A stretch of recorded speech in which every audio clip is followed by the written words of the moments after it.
Assalamualaikum warahmatullahi wabarakatuh. Perkenalkan, kami dari kelompok 3 ingin memaparkan materi tentang perekonomian di masa pemerintahan Susilo Bambang Yudhoyono dan Joko Widodo. Langsung saja saya akan mempersilahkan teman saya untuk menyampaikan dan memaparkan materinya. Langsung saja saya akan memaparkan materi tentang kebijakan-kebijakan SBY. Yaitu 1. Pada pemerintahan SBY, kebijakan yang dilakukan adalah mengurangi subsidi negara Indonesia atau kenaikan harga bahan bakar minyak atau BBM. 2. Kebijakan bantuan langsung tunai kepada rakyat yang termasuk kategori ekonomi lemah. 3. Kebijakan menyalurkan bantuan oleh operasional sekolah atau BOS kepada sarana pendidikan yang ada di negara Indonesia. 3. Meningkatkan anggaran pendidikan menjadi 20% dari keseluruhan APBN.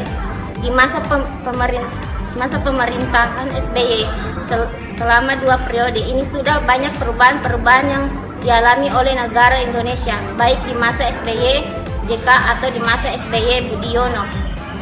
Selama 10 tahun ini bisa mengantarkan Indonesia lebih maju, khususnya dari perkembangan ekonomi dan kebijakan-kebijakan lainnya. Bismillah, di sini saya akan melanjutkan materi yang dibawakan teman saya tadi, ekonomi di masa Susilo Bambang Yudhoyono. Presiden Susilo Bambang Yudhoyono berhasil menjaga kestabilitasan ekonomi, di mana pada masa pemerintahan SBY kondisi ekonomi ini berkembang sangat pesat dan sangat cepat. Terbukti rata-rata pertumbuhan ekonomi pemerintahan SBY selama 5 tahun menjadi 6,4%, angka yang mendekati target yaitu 6,6%. Selanjutnya saya akan memaparkan materi tentang pertumbuhan ekonomi pada masa Jokowi JK. Yang pertama, pertumbuhan ekonomi cenderung stagnan sekitar 5% selama 4 tahun pemerintahan Jokowi JK. Sentimen global dan internal mempengaruhi pertumbuhan ekonomi di Indonesia. Yang kedua, mengutip data BPS, pertumbuhan ekonomi mencapai 5,02% pada tahun 2014. Pertumbuhan tersebut turun menjadi 4,88% pada tahun 2015. Angka tersebut meleset dari asumsi makro dalam APBN 2015 sekitar 5,8%. Yang ketiga, pertumbuhan ekonomi di Indonesia mencapai 5,02% pada tahun 2014. Pertumbuhan tersebut turun menjadi 4,8% pada tahun 2015. Pemerintah menyatakan bahwa tuntutan makroekonomi global turut pengaruhi pertumbuhan ekonomi Indonesia. Berdasarkan Goldman Dollar Index, rupiah ditutup di level 14.633 per US dollar pada Rabu 26 bulan 8, melemah 0,56% atau 79 poin dari penutupan Selasa tanggal 25 bulan 8 tahun lalu di level 14.554 per US dollar. Sedangkan menurut kurs referensi Jakarta Interbank Spot Dollar Rate JISDOR, rupiah di level 14.102 rupiah pada Rabu atau melemah 35 poin dibandingkan Selasa di level 14.067 per US dollar. Selanjutnya, pertumbuhan ekonomi yang melambat memberikan sentimen negatif sehingga nilai tukar belum bisa menguat. Kondisi ini hanya bisa dipecahkan kalau Bank Indonesia menerima pelemahan rupiah dan mendorong pertumbuhan ekonomi dengan menurunkan suku bunga.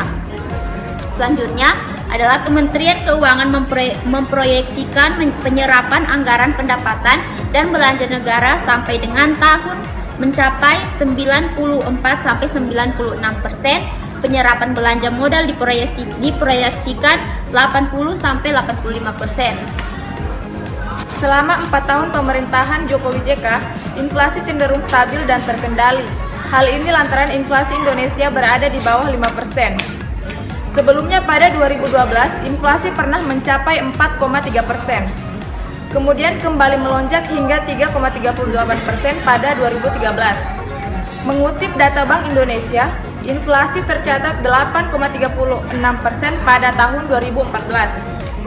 Pemerintah dan pemangku kepentingan lainnya mampu menekan inflasi menjadi 3,35% pada tahun 2015. Kemudian kembali turun menjadi 3,2% pada tahun 2016. Akan tetapi, inflasi kembali naik menjadi 3,61% pada tahun 2017. Inflasi sepanjang 2017 merupakan tertinggi pada masa pemerintahan Jokowi JK. Badan Pusat Statistik atau BPS mengatakan, penyebab inflasi 2017 didorong kenaikan tarif listrik yang menyumbang 0,81%, lalu pemerintah mampu menekan inflasi menjadi 3,13% pada tahun 2018. Melanjutkan materi dari teman saya, yaitu ekonomi Indonesia menuju globalisasi. Pertanian telah terbukti memiliki peran penting bagi pembangunan perekonomian suatu negara.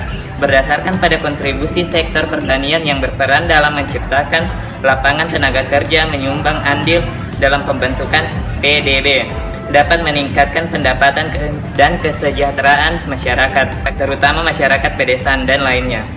1. Globalisasi yang terjadi di sektor ekonomi atau globalisasi ekonomi menyebabkan munculnya Organisasi Perdagangan Dunia atau WTO, munculnya Lembaga Keuangan Dunia IMF dan World Bank, terbentuknya kesepakatan zona perdagangan bebas dan lainnya. 2. Perdagangan bebas merupakan sebuah konsep ekonomi yang mengacu kepada Harmonized Community Description and Coding System atau disingkat dengan HS, dengan ketentuan dari World Customs Organization yang berpusat di Brussels, Belgium. Perdagangan bebas dapat juga didefinisikan sebagai tidak adanya campur tangan pemerintah dalam sektor ekonomi, khususnya ekspor dan impor yang dianggap sebagai hambatan dalam perdagangan antar individual dan perusahaan-perusahaan yang berada di negara yang berbeda. Sekian. Saya akan melanjutkan materi selanjutnya. Dampak negatif dari perdagangan bebas diantaranya: 1. Membuat masyarakat menjadi konsumtif terhadap barang-barang impor yang diakibatkan oleh diversifikasi produk.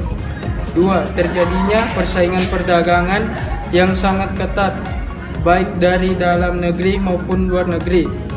3. Devisa akan mengalami defisit akibat dari lebih produk impor daripada ekspor.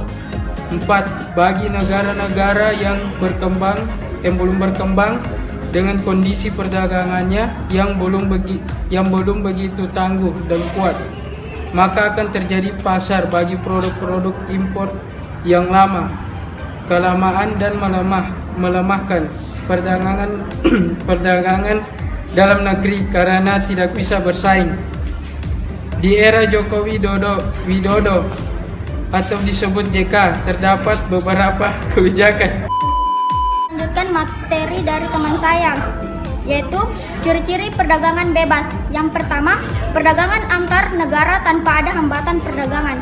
Yang kedua, perdagangan barang tanpa dikenakan pajak atau pembatasan perdagangan yang lain oleh pemerintah, seperti kuota impor atau subsidi untuk produsen.